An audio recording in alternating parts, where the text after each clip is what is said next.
Hi, I'm Mr. Kangas, and today we're going to take a look at Chapter 4, Section 7, Scientific Notation.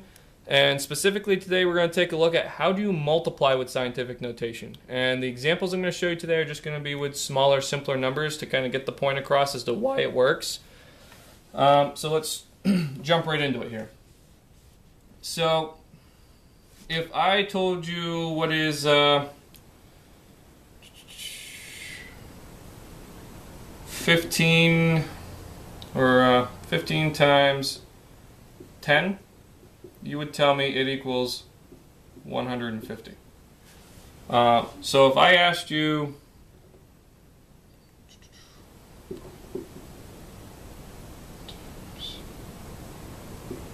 10 to the first power times 10, or actually we're going to take 15 and we're going to just change up a little bit. We're going to multiply it by 20, okay? And which would get you 300, okay? 15 times 20 will get you 300. Now 1.5 times 10 to the first power is actually equal to 15, okay? So because if I multiplied by 10 to the first power, I'd move this decimal over one space and I would have 15. So this is 15, keep that in mind. And I'll multiply that by 20. I'm going to show you how this would work if you saw it like this. Okay? What we would do is we would take the 20 and we would multiply it by 1.5, which in this case gets you 30. Okay? Multiply that by 10 to the first power. And that you could use this as your answer. 1.5 times 10 to the first power times 20 will get you 30 to the first power. So you can just multiply the 20 by the 1.5. Reason being why you can do that is really this is like a multiplication problem with three numbers. We have 1.5 times 10 to the first times 20. Since there's all multiplication here, I can kind of skip over here and do the 20 times the 1.5 and I get 30. And technically this would be the scientific notation version of the answer that you would get for this, because this, when multiplied out, will get you 300, because 30 times 10 to the first power will move 30's decimal one place over, blank spots filled with a 0, and you get 300. So if you're taking something that's in scientific notation and you're multiplying it by just a regular number, all you do is you take that regular number and multiply it by the decimal, and the times 10 to the something power stays the same. And that would get you your answer in scientific notation. And from there, if you want, you can write the scientific notation out in expanded form by simply moving the decimal however many spaces. So I'll do one more example of that, something just a tiny bit more complicated. So we'll do like 4.5 times 10 to the second power. Okay, so if we wrote this out in expanded form, it would move the decimal over two places and it would equal 450, because really what this is doing is this is saying 4 times 10 to the second power, or in other words 10 to the second power is 100, because this is 10 times 10, two 10s are being multiplied. So really 10 to the second power is multiplying by 100, so 4.5 times 100 would get you 450. It moves that decimal over two places. Okay, and 450 times 2, okay, if you multiply it out, will get you 900. Okay, so when I do 4.5 times 10 to the second power times 2, I should get 900. And there are two ways you can think about that. I can say 4.5 times 100 is 450, times 2 is 900.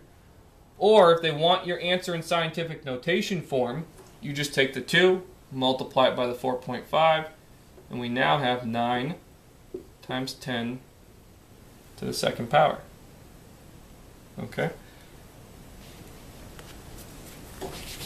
And I'm going to do one more example of this. And we're going to do, if I take 1.2 times 10 to the fourth power, so we're getting a little bigger, and we're going to multiply that by, let's go with, multiply that by 12. Okay? So if we take 12 and we multiply it by 1.2, we're going to get 14.4. Okay? Times 10 to the fourth power.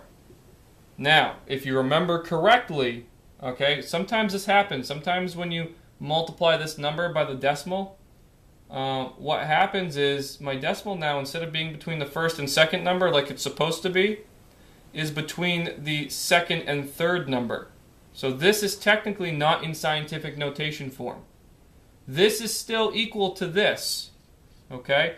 But this is technically not scientific notation, so I move that decimal back between the first and second number. But you need to make sure that when you do that, you make adjustments to this, because now instead of moving my decimal 4 places to the right, I'm going to have to move it an extra spot because I moved it back another spot. Okay, so now I'm going to have 1.44 times 10 to the fifth power. Since I moved back an extra spot, my power goes up by 1 to make up for that. Because now I'm going to move, this one was telling me to move to the right 4 spaces. So I'd take 14.4, move it right 1, 2, 3, 4 spaces, which would get me 144,000. So 144,000. If I did that, this one now, I need to move it to the right 5 spaces because I moved that decimal back an extra spot. So now when I take the 1.44 and move that decimal over 5 spaces, I again will get 144,000 like I'm supposed to. Okay, so this, okay, all being multiplied, you just take the 12 times the 1.2, you get 14.4. That may take you a little bit longer than it took me to figure out. And then you multiply that by the same power of 10, but if the decimal, when you multiply these two numbers, if that decimal is no longer between the first and second number, you have to move it back between those two numbers, and then you have to make up for it however many spaces you moved. If you move back 1 space, you need to add 1 to the power. And so now the last thing I'm going to talk about with you is what happens when we have scientific notation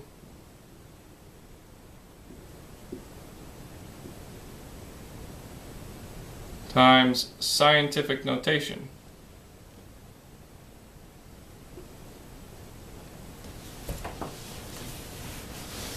Okay, so what's going to happen here is you're going to take your decimals and multiply those together.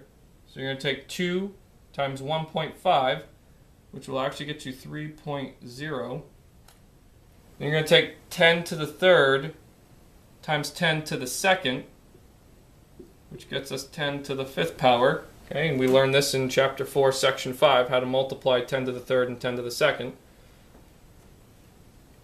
And my new answer for multiplying these together is 3 times 10 to the fifth power, which, if you want to figure it out, take the 3.0, move that decimal over 5 spaces, fill in the blanks with zeros, and so it actually equals 300,000.